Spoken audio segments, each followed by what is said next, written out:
Yeah. Lieutenant, just before we go to the affidavit, there's a few questions that I want to canvass from you.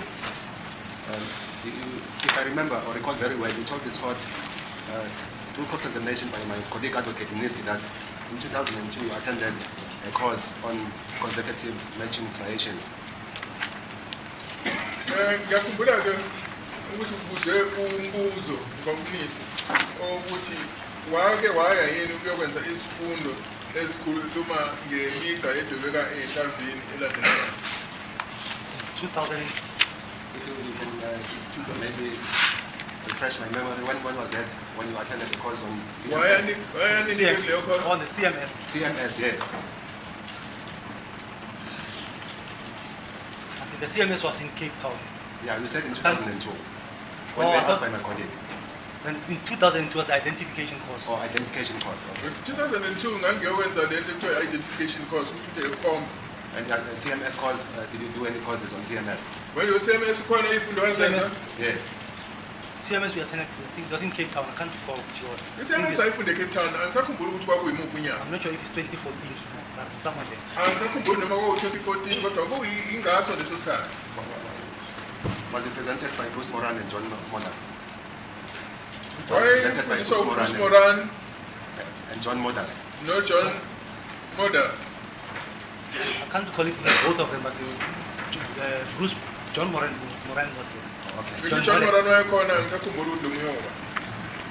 How long was that course in Cape Town? Manje-ke lesi sifundo lesi sathatha isikhathi esingakanani?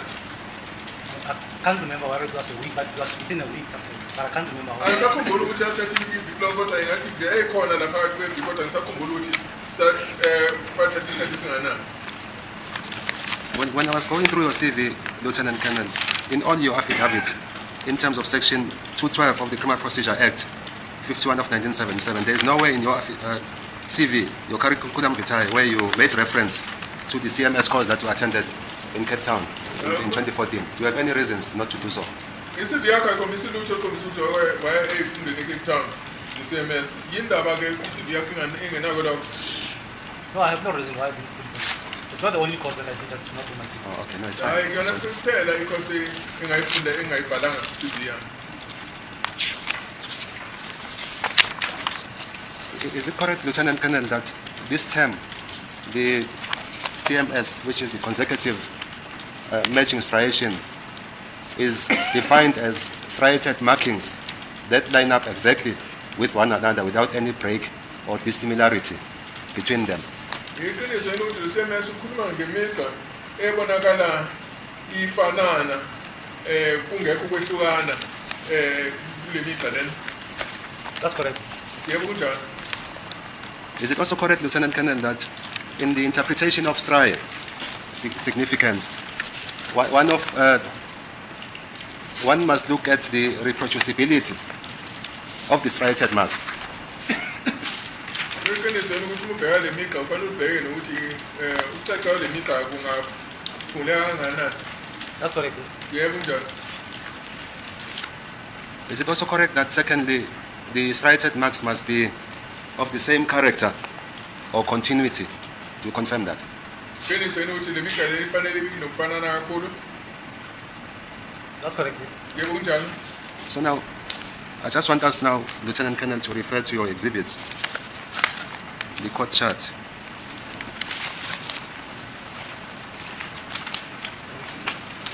You can, may I request, my lord, that it be deemed for purposes of my cross-examination and for the benefit of our clients. Thank you.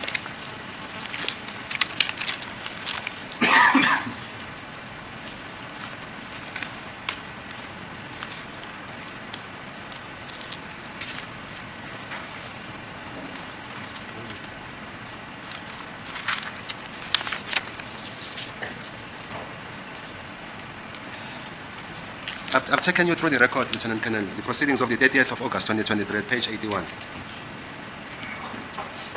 You told this court that in the first exhibit, that is exhibit X13E1, you could find 6 matching striation or stri. Do you confirm that? That's correct.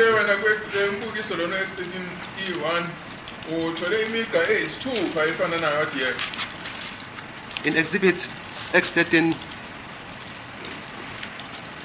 E6,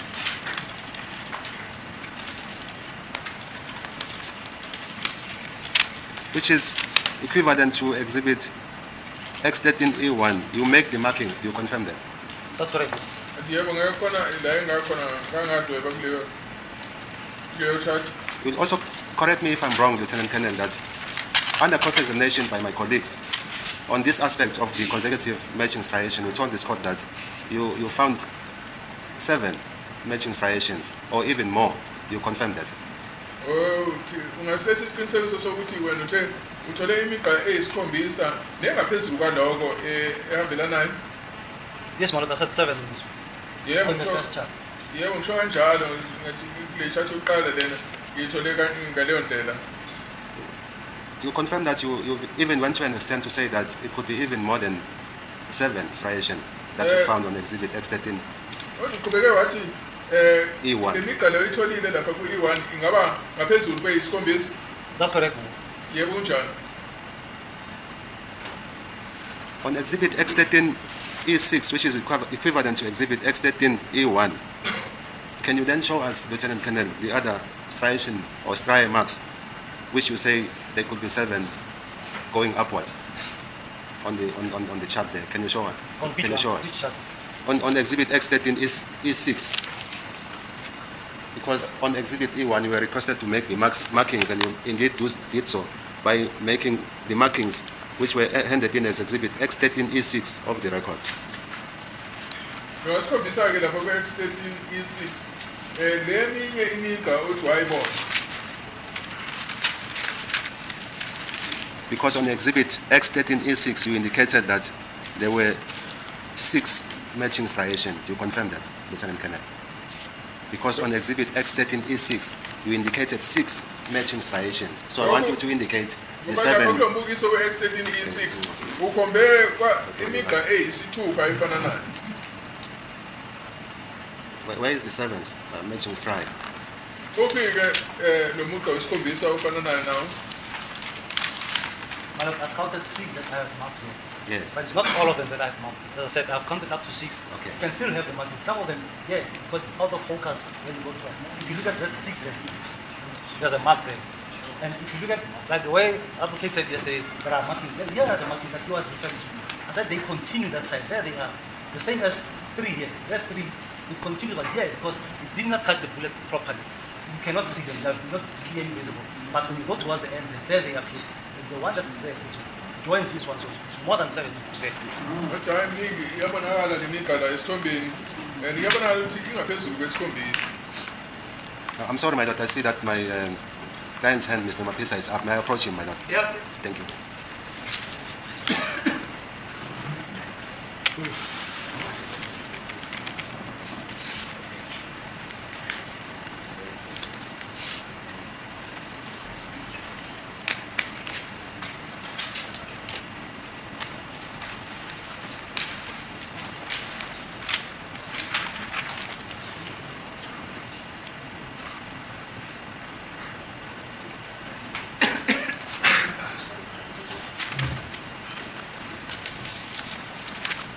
Thank you, my lord, for the court's indulgence. There is a concern from my client, Lieutenant Colonel, when you say there, he's not happy with that response. He has requested that you should, one by one, indicate and show them exactly which markings are you talking about.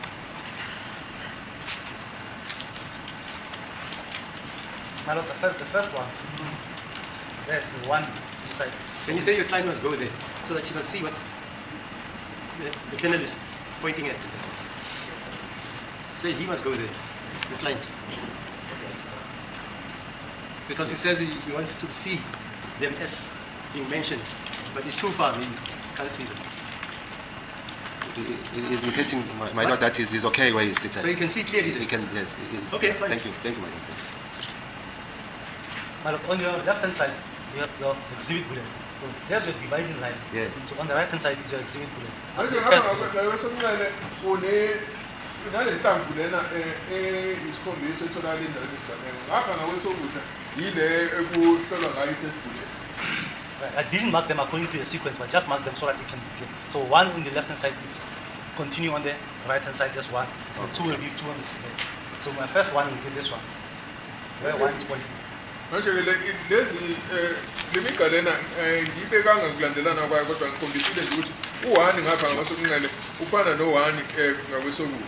I'm sorry to disrupt you, Lieutenant Colonel. May I hand the copy to? There's an extra copy. When the Colonel is indicating, then he can refer to this copy. Thank you.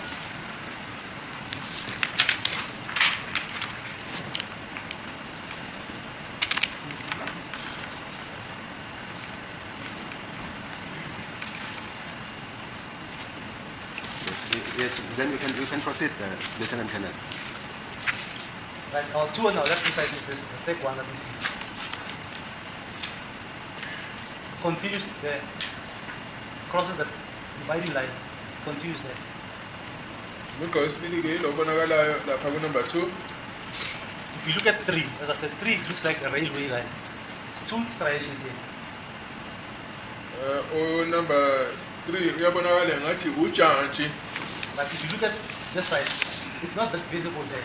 As I said, the possibility of the bullet being bent a little bit so that it does not touch properly the barrel of the firearm. But if you look towards the end there is a railway line like 2 marks.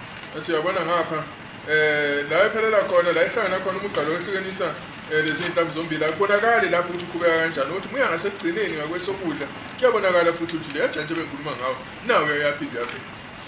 We have 4 there. There's our 4. Now Crosses the dividing line, continues that side. Number 4 lapho uyabonakala ukuthi uyeqa weqe lo mugqalo ohlukanisa lezi inhlamvu ezimbili uyabonakala nangale ngaphesheya kumugqa. We have 5. There's our 5. It crosses to that side also. Now number 5 naye uyeqa weqela ngaphesheya. Our 6 is there. Nalo wesithupha uyabonakala nawe. As I said, the 6 is not that, it's out of focus. Now if you look at your bullet, because your bullet is round, when you're focusing here, the other part becomes out of focus. So if you have to twist it towards the back, you'll put it on focus, the part will be on focus, but the other part now will be out of focus. So the focus moved on this, was mainly on this part of your bullet. That's why there, it becomes like it's out of focus, it's getting out of focus. Now yabona lapha ku6 ngoba intambo indingilezi kubona sengathi ayicacile ayibonakali kahle kodwa ke ngeke ngenzansi uyabona kubonakala kangconywana. And some of the marks that I did not mark because of this place where I said they are not that clearly visible. And they are there, but it's just that they are not that clearly visible. If you look towards the end again, there they are there. And these are the marks that advocate showed me yesterday. He said, why I didn't count? As I said, I counted only 6 because you need only 6 to have it positive. But hayi uma kuqala kwami ngibale indawo eziyisithupha ezifana nayo ngoba kudingeka eziyisithupha kuphela. So for the calculation, you are right. You need a group of 6 or a group of 3, a group of 2. Yabo ukhuluma iqiniso ngoba kudingeka eziyisithupha indawo ezifana noma ufuneke lapho khona ekuna namagroup amabili. Yeah, you need a group of 6 or 2 group of 3 in the same relative position. You confirm that? That's correct. This is the same relative position. Athi yebo iqiniso la sibona khona siyabona ukuthi indawo ezifana nayo.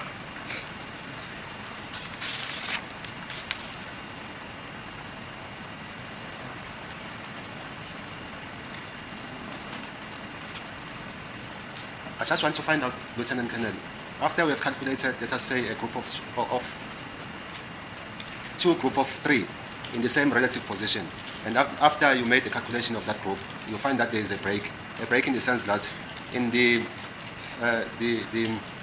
bullet, the test bullet, you find that there are striations which do not overlap to the exhibit bullet. What do you do under the circumstances? Manje uma kukhona lokunqamuka ukuthi ke lapha ku test bullet yabona ukuthi kuna lemigqa lebonakalayo kodwa ke ingabonakali ke inhlamvu lena isikhombiso kwenza kanjani kuma kunjani?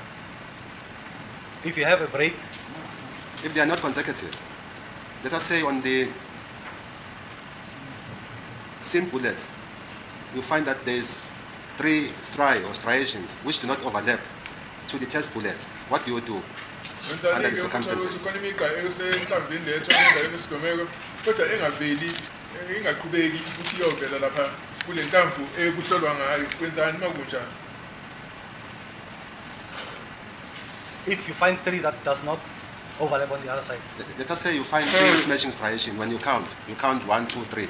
And then from there is a break in the sense that the striations are not on the test bullet, they are only on the exhibit bullet. What do you do under the circumstances when you encounter that? You continue to count. Basically, that is the question that I want to pose to you. You have 3 that matches. Yes. Then you go for a follow-up on the same bullet, but on the same relative positions.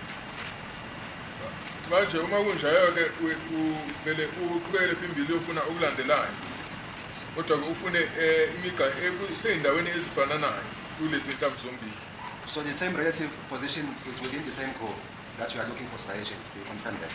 Within the same groove. Yes, the relative position is within the same groove where we are looking for striation marks. It can be in the same groove, it can be the next groove. Angenza ukuthi isemseleni owodwa noma isemseleni olandelayo.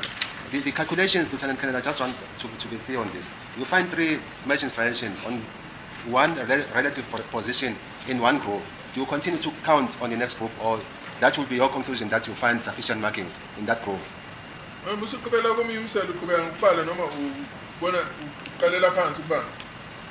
It says 6 matching striations or 2 sets of 3. Yes. If I found 3 here, then I'll go look for the other 3 on the other, maybe the next groove or on the next length, which are on the same relative position as the ones on the exhibit below. Bese ngithole imigqa emithathu ngihamba ngiyofuna imigqa emithathu efana nokuba sendaweni efananayo kule enye intaba.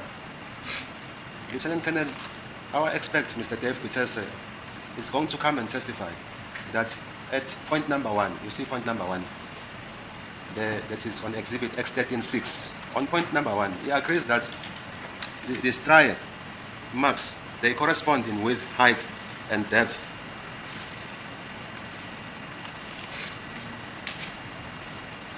He agrees with you.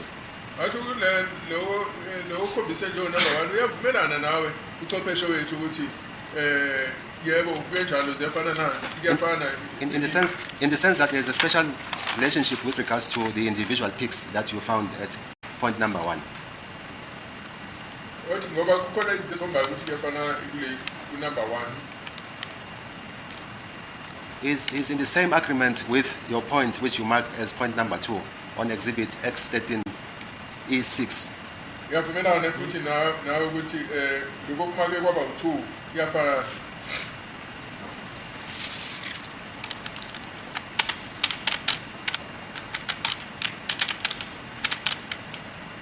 At point number 3, Lieutenant Colonel, between point number 2 and point number 3, how many striations did you find when you were doing your examination? Point number 2 and point number 3 On the left hand side.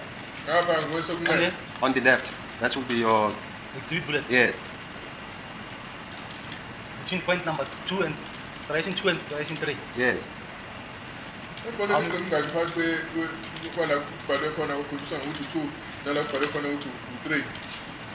How many striations do I see? Yes. These ones here. Yes. The ones that I said is like a railway line. Yes. It's those ones, these. How many are there? There are 2.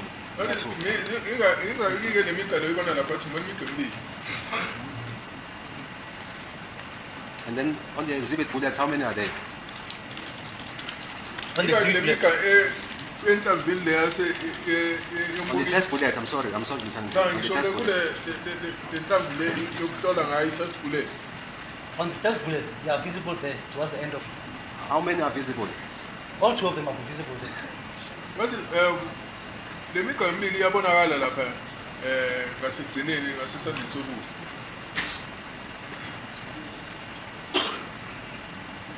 According to the defense expert and the defense, there is only one that is visible, that is towards the end. In fact, that is what you testified about earlier on, that there is only one there. You said there is only one. That is what you told this court earlier. Now, when I'm asking you or cross-examining you on this aspect, you say that there is 2 striations on the test bullet. But I said they run like a railway line. These 2 here. And there they are. Both of them are there. ngoba nanangale iyabonakala ukuthi isahamba njengojantshipile. When you say railway line, you mean they're parallel? They are running parallel. They're parallel. That's correct, my lord. An object can be parallel if it doesn't have a relative one next to it. My lord. I say you can't talk of parallel if it is just one. That's correct, my lord. Athi So you compare the parallel to be with parallel. two. That's So you correct, see two there. That's correct, my lord. athi kumigqa ke uma kuwukuthi awukho omunye umugqa ngeke kusho ukuthi le migqa lena ipharalele okusho ukuthi-ke inebanga elilinganayo endaweni ende. When we're going through this exhibit, there is 3 there. You see, Lieutenant Colonel, before point number 2, there's a third one there. Yabona So lapha the 2 that you say they are running parallel like a railway line, there's a third one above that one. kukhona umugqa wesithathu I'm referring to lapha. that. The big one, before that, before point number 2. I'm referring to that. Yeah, just come closer to the dividing line. There's a third one there. In fact, there are 3 on top of the 2 that you are referring to. Bona imigqa emithathu ngenhla ka-2 kwale mbili okhuluma ngayo. I'm referring to this one. Yes. This one. If you look at it there, you can add it. It's also there. We can still add it. No, I don't see it, Lieutenant Okay, Colonel. that's 60. You can still add to increase it. If you want us to increase it. It's not a problem. It's not there. As I'm putting it to you, Lieutenant Colonel. It's not there. On the test bullet, it is not there. It's only on the exhibit bullet on the left. Not that one. Kule ntambi yombukiso kule eyokuhlaziya cha awukho.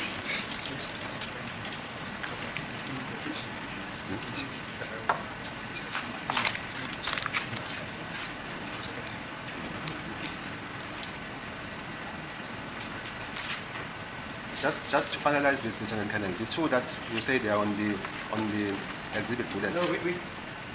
Just respond. He says what you're saying is there, it's not there. My lord, it's there. I can see. Yeah, The just, point is- Mr. Nxumalo, just go and look there because he's showing you something and you say it's not there. I can- And he says yes. it's there. So go, Yes. the 2 of you. Yes. It's there. Yes, thank you, man. I can go there. I also go with my head.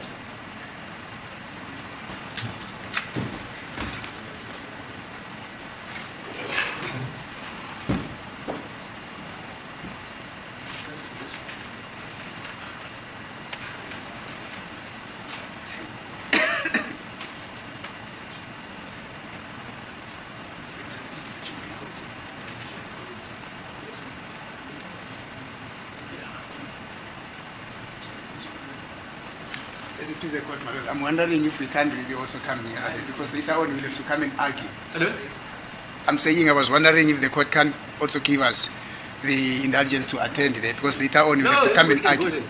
Because this evidence we traversed it yesterday. I mean, listen, you took him through the same exercise. If you want to go there again, go there, please. Hey, my daughter. Yeah, okay, fine.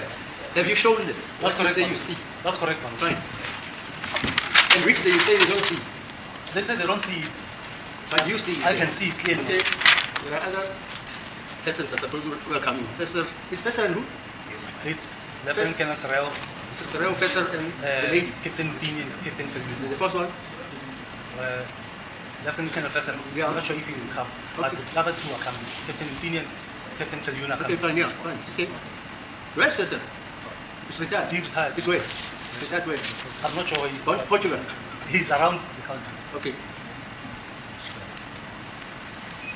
Yo. Yes, Mr. Nxumalo?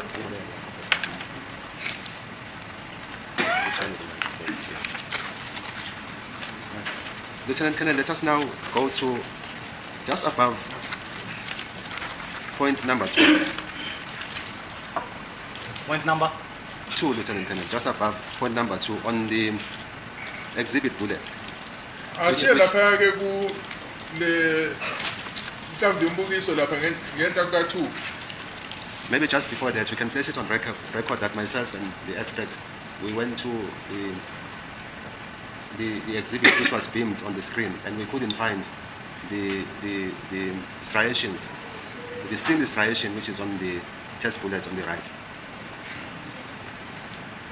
hayi mina ngabe nowezichwepheshe ngizange ngibone lemigqa kule nhlamvu le engapha ngakwesokudla. Yes, then we move, Lieutenant Yeah, Colonel. but wait, you say I must record that. I'm placing it on record, madam. Yeah.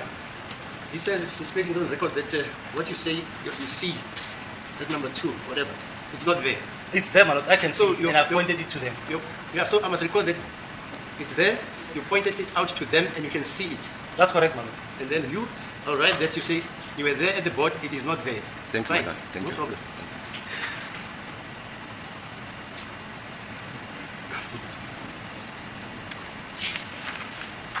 May I proceed, my lord? Yeah. Yes, thank you.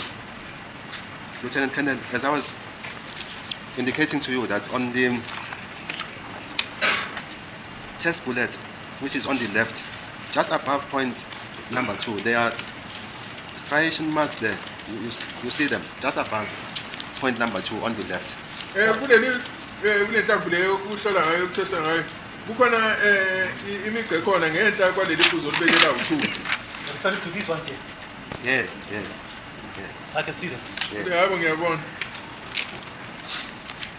You see them on the test bullet on the right. Athi uyabona lawo ngapha ngasuke ukudla ku-test bullet. Yes, I see them on the test bullet. Yeah, as I was explaining, I'm explaining it again. On the test bullet, this part, it's a little bit low. So they are not very clear, they're not clear on it. But when you go towards the front there, as I said, there they are. If you look at this bullet there, the marks are very few, but when you go towards The four of them are there on the test bullet on the right. The 4 of them. It might not be all 4, but they are there. So the one that you are pointing there on the test bullet on the right, it corresponds with which one on the exhibit bullet on the left? They correspond to these ones. Athi hayi le migqa le ebonakala lapha ku-test bullet corresponda naleya ebonakala. In particular, which one? Because there is 4 on the test bullet. Sorry, on the exhibit bullet, I'm sorry. There's 4. So there is 1 on the test bullet. It corresponds with which one on the exhibit bullet on the left? When you look at, you can see them here. Here there's not really small. Top one and the small. They are very big. But you can see them. I'm standing here. There you have, yeah, they're coming. It's not really visible again. Athi hayi le migqa lena iyabonakala.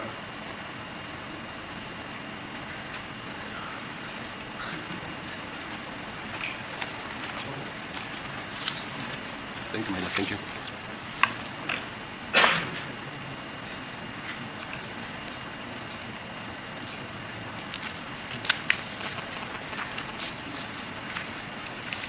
Lieutenant, is it correct that you only see them when you are standing on a skew position on the screen? You cannot see them on the court chart that you made?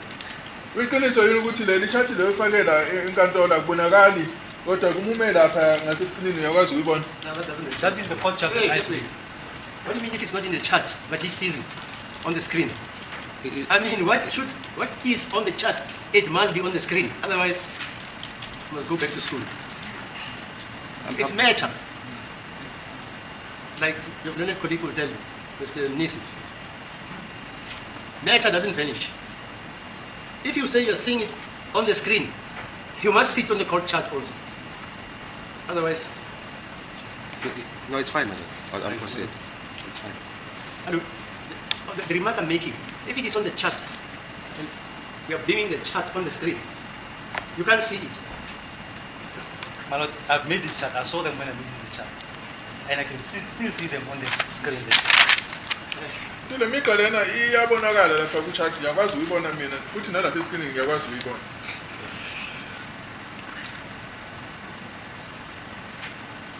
Lieutenant Colonel, I'm going to put it to you that what we could see is that there is one striation line which runs from the test bullet to the exhibit bullet, and then there is a break. Then we'll find another one at point number 2 of exhibit X13 E6 of the record.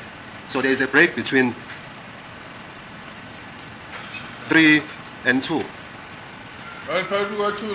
That is what the expert is going to come and tell this court. That there is a break between 2 and 3. Uqophe uzosezotshela inkantolo ukuthi cha khona ukunqamuka okhona phakathi kuka2 no3. And that does not accord with the group of 6 or 2 group of 3 striation for them to be a conclusive match. Now, if we are seeing 6 striations, there's gaps between those striations. If there are 6, they're not joined like that. There's gaps between them. That's the gap that we see there. And those gaps are exactly the same size. hayi esibona lapha sibona amagepha phakathi ka2 no3 akhona kunhlangothi zombili.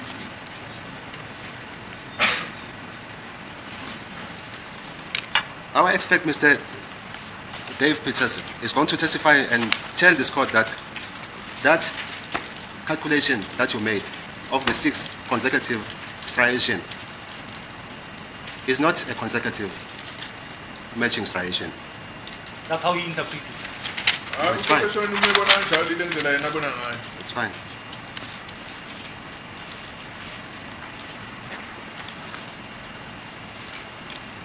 Just a moment, my lord. I'm just going through this. Yes, thank you.